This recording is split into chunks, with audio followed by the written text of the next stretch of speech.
I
will go ahead and call to order the City of Portage Monday, July 6th Planning Commission meeting. If you would all stand and say the pledge. I pledge allegiance to the flag of the United States of America and to the republic for which it stands, one nation, under God, indivisible, with liberty and justice for all.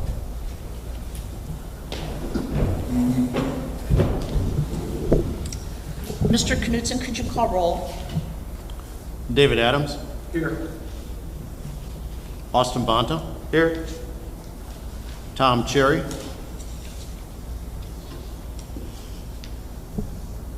Carrie Gunning. Mike Hill. Gina Geis-Hurst. Here. Luke Wyman. Here. Denise Little. Here.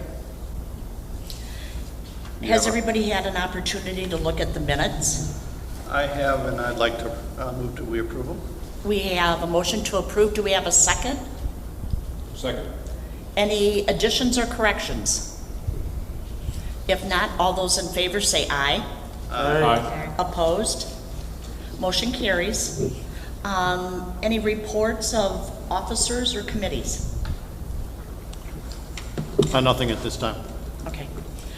What I am going to ask, Sonia's in the back of the room. She's looking for a good place to hear us. So everybody to please speak into their microphone so that her minutes can be correct. I will go ahead. Mr. Knudsen, could you go ahead and call the first new business public hearing? Both of these petitions are related. One's a primary plat, one's a secondary plat. It's a two-lot subdivision. If the president would like, I'll read them both at the same time. Yes, thank you. If that's what you like. So we have PLAT 0120-014, Interstate Companies Incorporated, care of DVG Team, Inc., 1155 Troutwine Road, Crown Point, Indiana, seeking a primary plat approval for Interstate Portage subdivision, 2 lots. And we also have PLAT 0120-0015, Interstate Companies, care of DVG, for the secondary plat for the 2-lot subdivision. Okay, thank you. Go ahead and make your presentation. Yes, I'm Russ Posen. I'm the Director of Engineering with DVG Team Inc. I'm representing my client from Interstate LLC. They couldn't be here tonight, unfortunately. To give you some background information, I'm not sure if anybody was around for some of the other things we've already done. So this development and this developer has actually been in front of City of Portage a couple times. They were rezoning this property to business park, and then we also been before the BZA to seek some variances, which were all approved on the Lot 1 development site for various things like building and some setbacks and the like. What is the client, the Interstate Portage? What they are is a Interstate Power, which is a very successful truck sales and service facility that also deals with part replacements, and they have a very high level of technology that they provide in their facilities. So what they want to do here is develop this 12+ acre property along Melton, and then actually part of the development is also along Chrisman into 2 lots. Lot 1, which is the lot that they want to develop on, and which we've submitted to Portage site development plans, which we are currently under review and still in that process, but that is specifically for the Lot 1 site. Lot 2 is just to be subdivided and left for future development. They're not going to do anything right now at this point.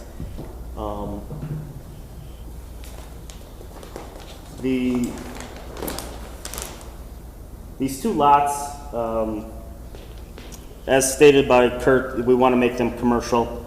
And like I said, Lot 1 we want to develop.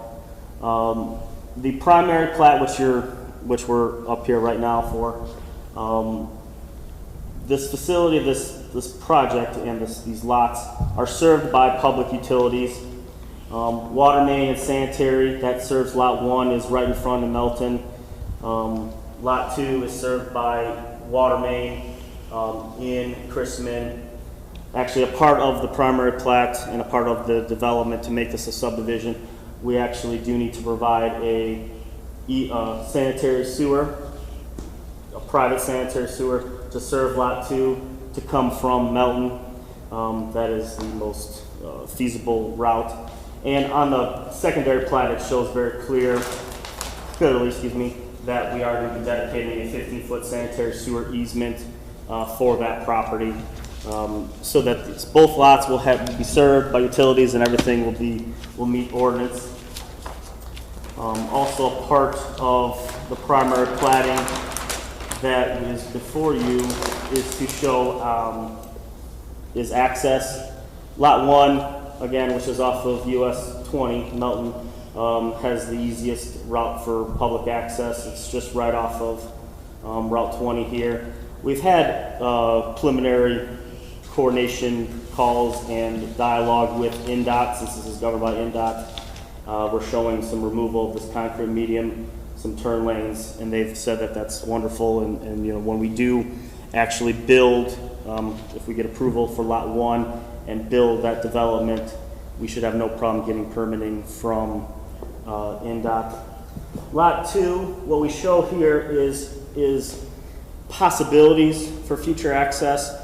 You know, because there is not a Lot 2 developer as of yet, we didn't want to back ourselves in a corner, but I did have a traffic engineer, which is a part of DVG, review this site, and we kind of show that, you know, yes, we, you know, in some memorandum documents that we have as a part of the primary plat submittal, that more analysis should occur, but moving an existing driveway north, providing a turn lane, you know, and utilizing a common access easement should work nicely. So with that item there, you know, now Lot 2 has a public access. Stormwater, you know, typically in subdivisions, especially for primary plat subdivisions, you know, like a residential development, you provide the detention as part of the subdivision plat, but this is a little different. You know, these commercial lots, you know, are specific to individual site plans. So what we are possibly trying to do with approval from the city is designate in writing that stormwater management has to be provided by the developer of each individual lot at the time of the development. So like for Lot 1, which we are already in process, we know where our detention is, we know, we're sizing it, we're doing all that. We'll seek approval, that one's easy. Lot 2, I've analyzed this entire development.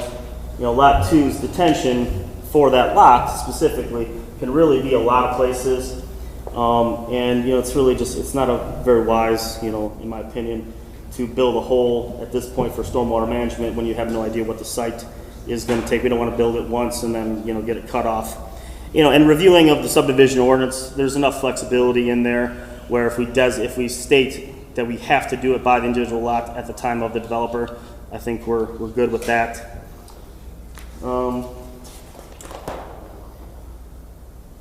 As far as primary platting goes, and just showing you the lots here, I don't know if there's anything at this point that I can add unless you have specific questions.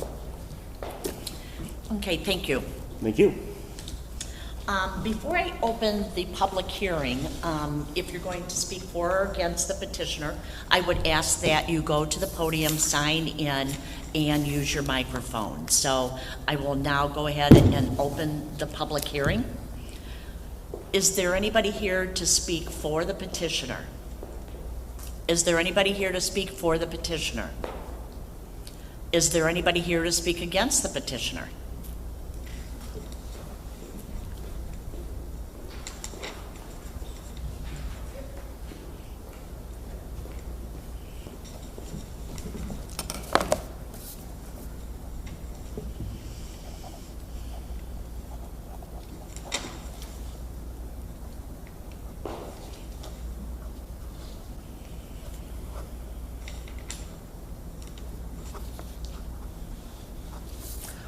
Reverend Michael Cooper.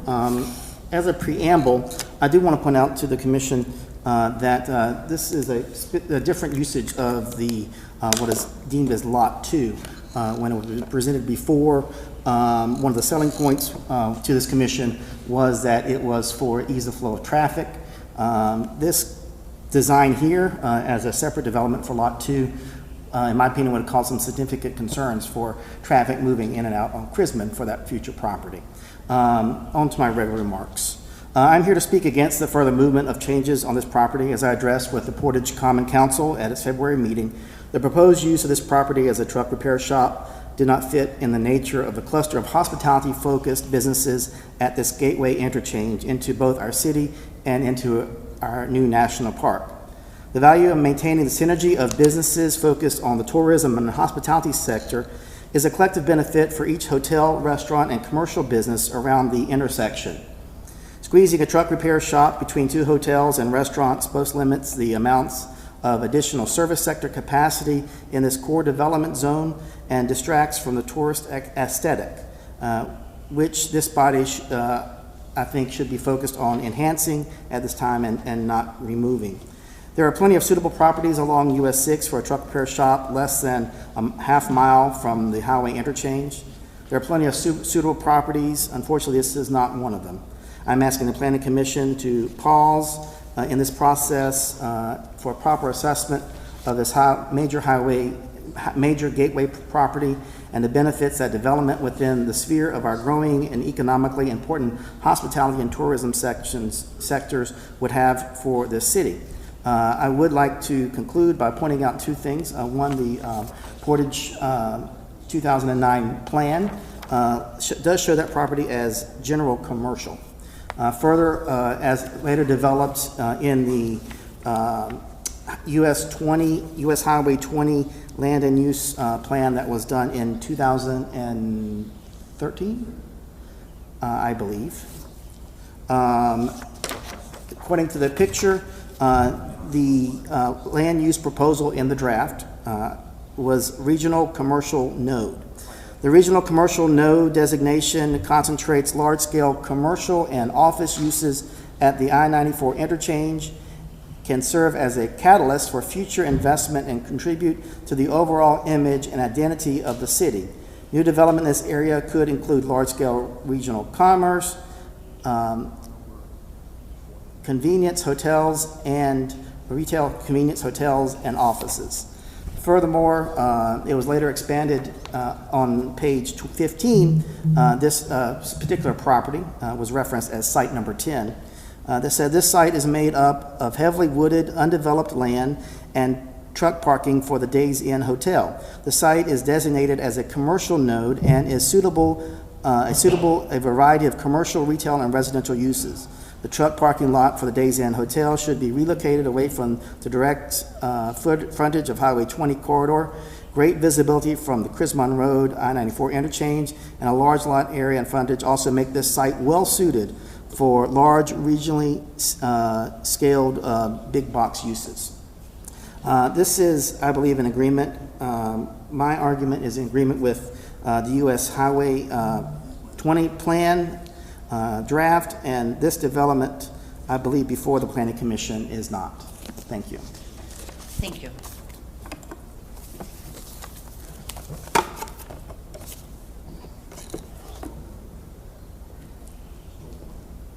Is there anybody to speak against the petitioner? Is there anybody to speak against the petitioner? If not, I will go ahead and close the public meeting. Kurt, could we kind of catch up on this? Because I think, correct me if I'm wrong. Well, I think he needs to respond to his comment. Well, we are, but I would like something clarified first. They're going with Lot 2 because of the weight of the trucks on Crismon Road, so the trucks cannot pull out of there. Well, the design of the subdivision is that they chose to create this two-lot subdivision, and the access for Lot 1, which is the location of their facility, Correct. would be on Melton Road. Correct. Okay. So any future development on Lot 2 would be accessed off of Crismon Road. Correct. But was there a problem with the weight of the trucks? Because they were going to have them come in and then go out. That was maybe a concept plan that was discussed, Okay. but as discussion occurred, the petitioner decided to have that access all on Melton Road. And I believe the city council had made some comments when they went through their petition for their zoning. Okay. And so I think they heard those comments, Okay. and that's why they directed the traffic that way. Okay. So Lot 2 is on itself, whatever that development is, it is going to be again, probably some kind of highway commercial type zone Okay. there. Okay. Sorry, now I'll allow you to respond to Sure. the petitioner. Sure. I mean, I respect the opinions there. This, specifically Lot 1, is the lot that we're developing with the facility. Lot 2 is still really open for commercial development and can actually be any other, development that does, is deemed worthy by the city. But we're going to specifically talk about Lot 1 right now. All I could say about this type of facility, this is not your truck repair shop. This isn't a, muffler shop. This is a highly skilled technicians, highly skilled, electrical components and distribution center, for the semi-truck world. It's a great commercial property, it's great commercial development. These are, big, beautiful buildings. They bring jobs, they bring money to the city. It's very clean business. It's not a junkyard by any means. It's paved. The semi, trucks are pristine and, for sales. It's really an asset to the community, in the developer's opinion and in my opinion. I think that's probably all I could say about that. Okay, now I'll open for questions from the commission. Kurt, when I just, again, kind of like a walk back, because I know we've been working with this property, for some time. If I remember right, originally the lots, they were zoned a mix of commercial and there was a part that I think was residential. And then the Plan Commission gave a favorable review for making it a business park with the condition that there was a variance that I think the City Council approved. Am I correct that's like what happened and that this is all zoned business park and that's the scheme that this will be operating under? Well, yes, I mean, the first step was the change of zoning to business park, and they went to the Board of Zoning Appeals for a special exception, and that was granted. Then, again, this is the next step for the platting of those. Right. We didn't know exactly how that was going to work out until we went through this process. Right now, they went to the Board of Zoning Appeals for development standard for material, facade material.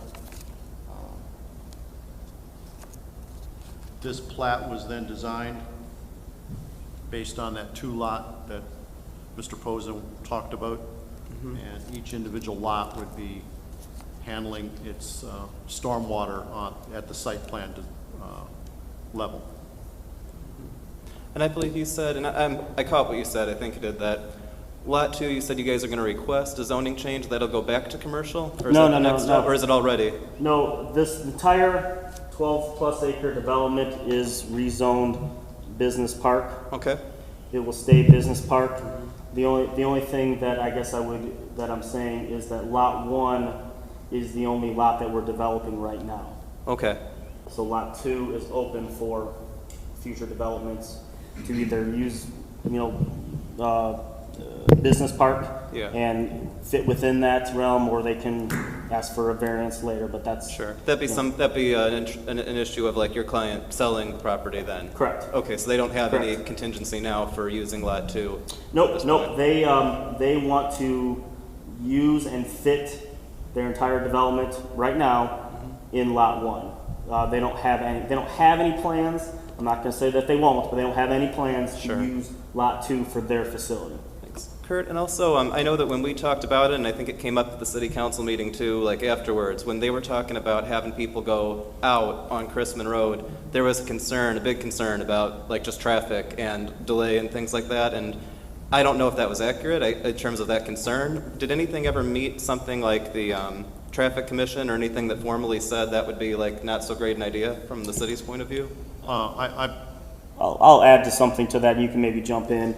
I'm not going to answer that specific because I don't know. I don't remember Sure. what happened in the beginning, but very early on for Lot 1, we coordinated that in and out would only be in the Lot 1 onto US Highway 20.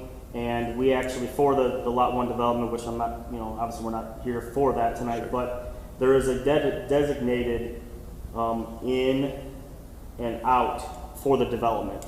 So it's not one driveway, it's two within this Lot 1. So everything is contained on US Highway 20.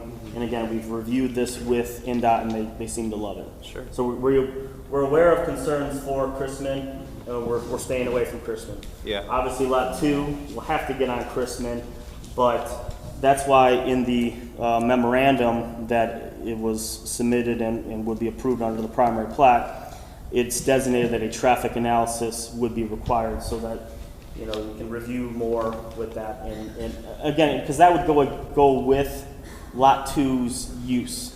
It could be something very small that has almost no traffic. Right. You know what I mean? You never know. And then I think I just got like 2 more questions. One was, Kurt, was there anything that you needed to add to that? It's okay. Do you want to add anything, Kurt? No, I think he answered that. And then you mentioned with the sewer line, coming through, that would be in addition to, would that service Lot 1 and Lot 2? So like if somebody were to purchase Lot 2, they would have access to that? Yes, so for this subdivision to be, when it is approved, and recorded, obviously we're required to install, as part of the subdivision, this sanitary infrastructure. So that Lot 2 would always have access to that because it would be in the recorded, so it's right here. This easement, this private sanitary easement, which is this. So when this secondary plat gets recorded, they have the access to that easement for the entire, eternity. Awesome. And then my last question, I'm not sure if you can answer or if Kurt, but I remember when they were first coming in, this was all like in the beginning, they had talked about the company. I don't think it was required by the city, but they had like their own interest in like replenishing some of the trees that would be taken out. They had talked about potentially donating that to the city and other places. They were very interested in making sure that basically this place stayed kind of hidden. Did anything ever come of that like tree replenishment deal? Or I know that they're not obligated to, they just seemed really into it. I was curious. We haven't seen a total site plan or, commented totally. They're working on their geotech study to do that. That would be, I think I made some preliminary comments on the site plan. I did say I was concerned about the area for that. I think it's still an open question. Okay. But it's not a question that's dead necessarily after this vote, or is it? No, I mean, they still have to meet all the requirements of the development standards. Great. But to answer your question about giving the trees to the city, I think it is safe to say at this point the horse has left the barn on that particular issue. That particular spot of it, okay. Have you seen the site recently? I haven't been around. I don't work at Chrisman anymore, so I'm not driving that route as much. I have a question. It's probably because I'm inexperienced at this, being relatively new in this commission. I don't quite understand. We're looking to approve 2 different lots, but the second lot is unknown, which, is that typical to approve a lot for unknown use ahead of time? The underlying zoning controls. So the business park zoning that lies underneath, the unknown is just, to me, a placeholder of an unknown business that fits within business park zoning will go here in the future. That's all the unknown is. We don't know which business that fits within business park will go here, but that's what will go here now, unless there's a variance or something along the line. So when they go to develop this second lot, then it all starts, the whole process starts over, whether it'll be approved or not to what they want to put on there? No, once this primary plat is done and the secondary plat is done, there is 2 lots here with zone BP. When lot 1 wants to be developed at that point, which they're going to do just in the normal course as they go through this, then they come in for the site plan to be approved. If lot 2 in 5 years or 6 months or 2 days sells, they would be coming in with a site plan. They wouldn't be back at primary or secondary plat or a rezone or any of those things. It would be, you have a 4.83 acre lot zoned business park, here's the code, follow it. You know, we got Here's create a lot. here are the list of approved uses. If you recall, last month, there was a two-lot subdivision that was created by the Wendy's Corporation. They took Right. Lot 1, which is the current Wendy's lot. The east side is that second lot, and it becomes a developable piece of property.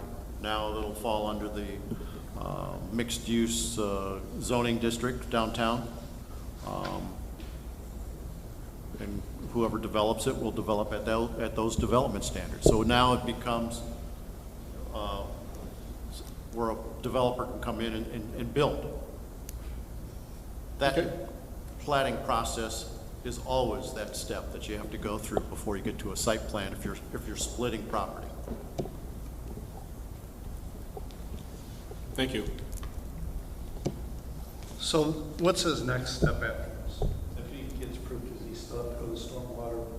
Well, he's got to go to secondary for plat. Walk us through the stormwater a little bit. Yes. So, like I said, typically in a subdivision, you know, you provide the stormwater for the entire subdivision. This is a little bit of a unique case where, you know, it's just not set up properly. So we are designating in, you know, a memorandum that would be part of the approved primary plat that whoever and whenever develops each lot, that developer is required to provide stormwater management for their lot. So lot 1 is the easiest because that's why we're here. This developer wants to develop lot 1. So their site, when we come in for site plan, we're already working through that process. For our tributary area, for lot 1, we are providing stormwater management. Lot 2, we're just stating that you are required to do your own at that time. Do either of the lots have an outlet? Yes, lot 1 specifically, the design is, there is an existing in-dot ditch and a culvert that's at this northwest corner, where that's the lowest part of development, that's where we're discharging to, the meeting ordinance. On lot 2. Okay, so hold on, because I think that's maybe where the rubber is going to hit the road. So we have an outlet on lot 1, up at 20, correct? At NDOT. Correct. Where's lot 2's outlet? Lot 2, is existing storm sewer, again, in the right-of-way that would be the discharge point for lot 2, way over here on the east. The elevations, I analyzed the elevations, the topography, everything. If it's essentially impossible without changing the entire lot, raising it up 6 feet. It's impossible to get this stormwater all the way over here. So that's why we're separating them. So if we have outlets, then why wouldn't we at least know how big the pond is? So is your question more about If we can building it or sizing My it? question is this: I want 2 buildable lots in Portage, Mm-hmm. and right now lot 2, if it has an outlet, then we should have an idea of how big the pond's going to be, especially with the rendition of the 15,000 square foot building with so many people in it. We have an idea of how big that is. And if that works, that tells us we have a buildable, shovel-ready lot on lot 2. If it's to be determined based upon whether the outlet exists or whether the pond can be big enough, then we have a whole different ball of wax. The argument with that, and this maybe spur more conversation about it, is this lot 2, depending on the amount of impervious area, the location, you don't know the actual footprint of that detention basin. I don't disagree, but you could design it to lot coverage. Correct. And then And- is your and- goal and- to, And in fairness, the standard, I would say that routinely we're getting close to not right at maximum lot coverage on anything that's being developed, because the commercial land like this is too expensive to not be covering if you're purchasing. Up to the max, which is whatever it is in this. 60%. 60%. So if we had 60% lot coverage, we should have an idea of how big the pond is onto the outlet. And from your client's perspective, that's how much sellable land's there to build that. And from our perspective, we know the pond's either in a quarter acre or 2 acres or whatever it is to get to the outlet on Chrisman or to get to the outlet on 20. So like right now, you have to have an idea how big your pond is on lot 1. correct. Because you gotta get to the, you have to capture it, slow it down, clean it, and put it out at whatever the release rate is. And I'm assuming that release rate's out to the ditch Correct. on 20. And that's a part of Lot 1's development design, yes. Have you confirmed that you can access the storm sewer on Chrisman for lot 2? I'd have to say I'd have to look, I mean, we've done the survey, so I know where they're at. I'd have to look at it, correct. So, I'm just concerned, and it's Highway 20, it's a super duty highway, we have still mills, I get it. I know why you want to be there, I understand the logic behind it, I know why Route 20 draws the truck traffic, because that's where they can be safely, all the time, pretty much, as long as they're under 80 without a permit. So, I get that part of it. My concern is just the stormwater part, especially up here where I don't know where it's going if it's not going in the right place. Meaning it's too congested is what I'm suggesting. There's too much pavement surrounding the whole situation, and I know you have elevation issues on the property. But I also don't want to end up with 4 acres on lot 2 that either doesn't have an outlet or the pond has to be so big that there isn't much to build with left. And it feels, frankly, and I don't know where we got it, feels like we're a little out of sequence. I think we should, maybe not for, I might be jumping the gun here on primary and secondary. However, at secondary, I mean, at primary, we should be able to handle this. I mean, that's what we're varying from. Because under normal circumstances, we're saying, I think what we're saying, and Kurt or anyone correct me if I'm wrong, if we build the business park standards and we're at 60% lot coverage as a maximum, these ponds have to be this big to hold that volume of water, to slow it down enough to get to the release rate on 20 and on Chrisman. And I don't know what the hindrance would be now for that. the argument that I have, and probably Kurt might jump in here, if we are, so are you, I mean, I guess my question is, if we can size it, are we saying just do the calculations to Yeah. prove? Or And- are you and saying if you were sitting actually here- plat it? Because that means we would have to bond for it and actually build the pond right now. And I think at this point, we could do, well, you're not gonna do the infrastructure on lot 2. I think we can get around the infrastructure issue if that's what the concern is, Yeah, okay? just do the calcs. So we know, A, we know it's got an outlet, for sure, and B, we know how big the pond is at max. Now, if somebody wants to walk in here in 6 months or a year and say, I'm not building 60% of this out, I'm building it down to 40% for whatever reason, then we can address the size of the pond at that point. Actually, I'm following you, you know, but I guess to make sure that I'm following correctly. Well, plus, we know what we're getting, Correct, you know what you have to sell. correct. Right now, neither one of us know that, and that feels odd at primary plat. Okay. So you're not at requesting the subdivider to build the pond. You're not. requesting, I want. And for the worst case scenario. Size it appropriately, provide the calcs so you have that record. Instead of, Pick a random place on the lot, probably the lowest place before the outlet. They can move it, probably in this case, north or south on Chrisman a little bit, where they want it. But at the end of the day, it's going probably, we all know it's what, east, it's the east that's gonna be, it's gonna be next to Chrisman, basically. There's gonna be an entrance and a pond, basically, on Chrisman.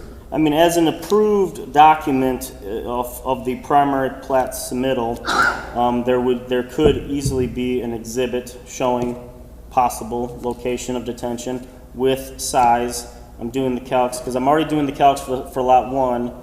I know what that size is. It's just the same thing for lot 2. I'm understanding the logic, and my worry, that the reason why I went down this path was, hey, we really don't want to build it in the wrong spot. You're just saying, I want to make sure it works. And I can make sure it works because totally buy that, absolutely. if we can get to, it's got an outlet, and we got a pond, It's an approved, and it's a very good idea. I don't necessarily have to know that it's here Sure, or sure. there, but, and then again, when you get to secondary plat approval, or after primary technically, we'll have to maybe meet with staff, but we can, I know what he's saying is this: normally on a primary plat subdivision, if you got a 50-lot subdivision, you come in, you get primary plat, you then run out and put as much of the infrastructure in as you can, because when you come for secondary plat, that's when you got to do your performance bond. And the performance bond is based upon how much of that infrastructure is left to be put in. That performance bond eats away over time, because it's roughly 10% of the performance bond a year, while the rest of it's getting built out. What they don't want to do is have to go either performance bond it for time immemorial, or build it because they don't know where it wants to go. That's not what I'm concerned about. My concern isn't whether or not it gets built, because whoever builds on lot 2, they're not getting a building permit until the pond's in, okay? My concern is making sure Does it work? it Yeah, works. feasible. Because because you never know, your client may say, whoa, wait a minute. Depending on, it all depends on size, you know how that works. Sure. And then year 2, because this line could go, depending on how big everything is. I mean, You you know, have that's an a idea of what's on lot 1 to really- get out there. Yeah, obviously, like I said, our concern is exactly what you said, the bond, but your response or your statement, I think it's a wonderful one. We can do that as exhibits, and the stormwater data that we normally would do Right. for a subdivision, which we've already kind of done. We can add that to, Well, and the other thing I'm trying to solve is, it's not your problem necessarily, but I don't want you to create the problem. correct. I don't want 5 years from now when we never see you again, and I don't mean anything bad by that, okay? But we don't see you, but the problem's gonna be is I've got the second or the third owner now to try to make sense of what they have to do with this lot. And that's never gonna be easy to discern at this point through all the minutes, even if you read them all. But if we approve like on primary or secondary, we approve the concept overlay that built to 60%, the pond's X, the outlet's Y, this is about how much property you have left. Whoever comes to purchase it then has an idea. I'm actually buying whatever, 3.5 acres of land. Buildable area. Buildable area, or Thank you. whatever the case may be. Okay. Actually, I really appreciate those comments. That's a great solution to I guess, the issue that we were having. So what we would want to know now is what kind of time frame do you need for this? Well, this is something, if it's feasible by the Plan Commission, and we do get, approval of primary plat contingent upon, that's something that I could have, within a few weeks at the most. So we could approve, or are we looking for a continuance until the August meeting? Are you on a time crunch?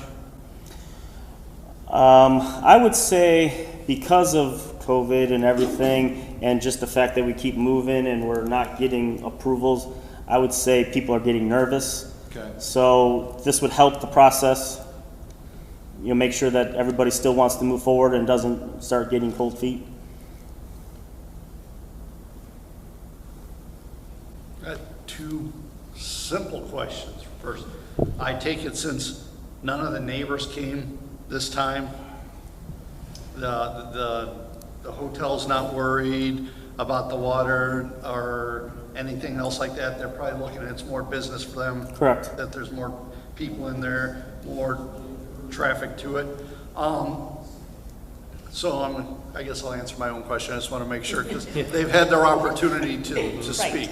And they have, no one from that area Well, spoken. I know that the gentleman from Interstate met with those people. Well, I know that, and that's what my other point is, I was at the Board of Zoning and the Planning Commission, so I got to hear both of them. And a lot of the concerns on that second lot were lighting, vehicles driving in and out of it, barriers, buffer areas and all that, and I see the wooded area there.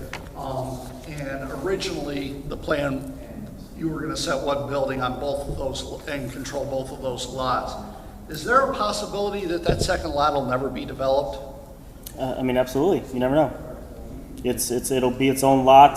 I mean, the developer who owns it, would probably love to make their money and sell it, but I couldn't tell you. Okay, because originally it was that building was going here on both lots and you had everything. Yeah, that definitely has been long gone. Right, and I thought they just weren't gonna build the entrance there, but now they're subdividing it. Nope, they're subdividing. They just really, they can get their entire facility that they need on lot one. Well, I fully understand, I just want to make sure that, I didn't know if there was already any discussions on that. That's what I was all gonna I wonder had. too. Is there already anybody interested in buying this lot from your client? Or, They haven't told me. I don't know. okay. So I don't necessarily, talking out loud for a second, I guess I don't, we have site plan coming, so that's, Down the road. Yep, so this isn't the last time the board's gonna hear it. absolutely not. I guess talking out loud, I'm not sure, Kurt, you can chime in again, I know we were trying to talk, but it's difficult. If the board were inclined, a primary plat approval, and then a secondary plat approval, two different motions, both contingent upon a utility, A stormwater stormwater report utility exhibit concept. for both lots. Well, a stormwater utility concept plan that contains basically the parameters of at business park full development, meaning 60% impervious surface, the calculation of the pond, verification of the outlet for both. So if we were to do that, I'm sorry, I'm asking you this question. This is where, if we were to do that, where it's approval contingent on that, in the time that we're waiting on that to happen, what is the developer able to do while we're waiting? So I guess what I'm saying is, it's like if that does, Keep planning, but they check two boxes off the list and it makes them move, it makes them feel like they're moving. Because right now they're sitting there saying we've been trying to get primary plat since probably March. Since before COVID, Right. yeah. Yeah. I just want to make sure that, like, say, and again, I'm not trying to say anything bad, but say that doesn't happen, like it doesn't happen and that's got to be revoked. I just want to make sure that They they're, still have to come get site plan before they can get a building. We still cannot build anything. I mean, we still Yeah. can't even build anything because the sole purpose is for lot one. So we're not going to build anything unless we get all these approvals, and that is at site plan as well. thank you, because that's all I want to know is just that if we were to do that, that there's nothing that we'll like regret later if they don't, and then we got to cancel this. I actually think this is better for both. Yeah, I think so. I think it's better for interstate. I think it's much better for the city. I think it keeps them moving. The fact that if it is approved contingent upon, that is a part of the minimums. So technically, I don't officially have any approval until I meet that contingency anyway.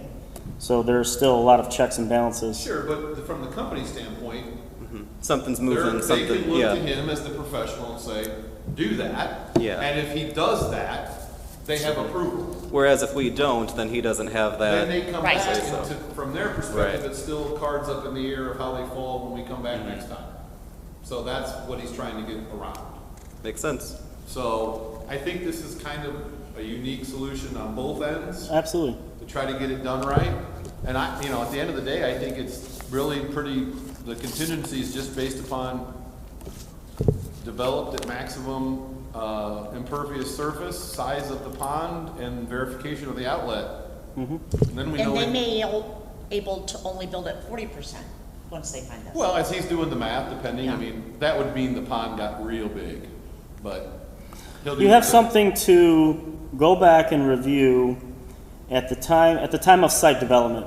Right. When that engineer, hopefully, whether it's me or anybody else, when that engineer is submitting documentation to the board, to your engineer, and that, you know, there's a amount of pervious area, you can kind of check and say, okay, they're about the same, or they're exactly the same or less.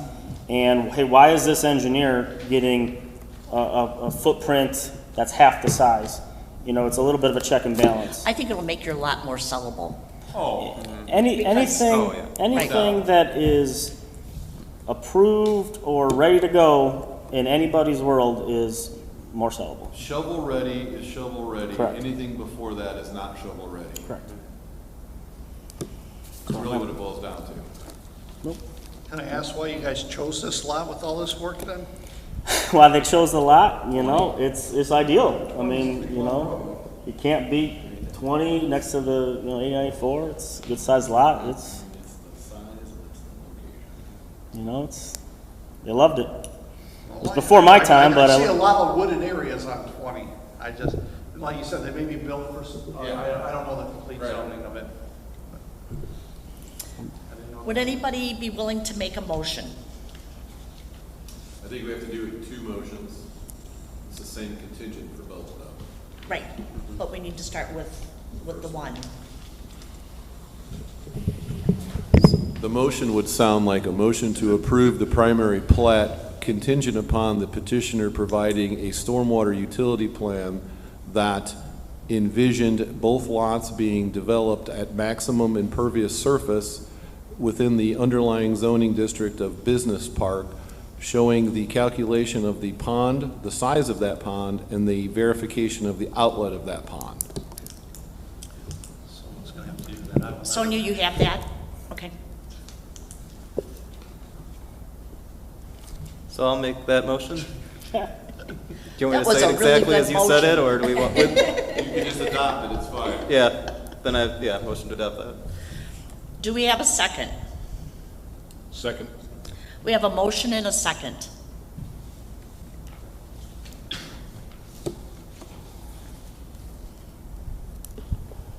David Adams, Yes. Austin Bonta, Yes. Gina Geist-Hurst, Yes. Luke Wyman, Yes. Denise Little. Yes. Thank you. We will now, you've already read the new business. That was for, I believe, That was primary plat. Primary That was plat. Same motion for secondary plat. Yeah. Okay. Yes, a motion to adopt same for secondary. We have a second? We have a second, Mr. Weinman? Hand signals now? David Adams, Yes. Austin Bonta, Yes. Gina Geist-Hurst, Yes.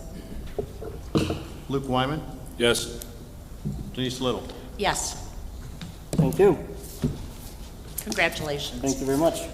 I guess as a matter of logistics, Kurt, I think, you know, we're in the process of getting the data that we need for site plan. Obviously, we'll add this to the list, and then I guess I'll coordinate with you when I think we're ready for a true site plan meeting. Well, our DRC meeting on the 14th it's going to be somewhat email back and forth. We will not meet in person, so I need that information. Maybe tomorrow, the next day, you can communicate what your timeline might be to get that.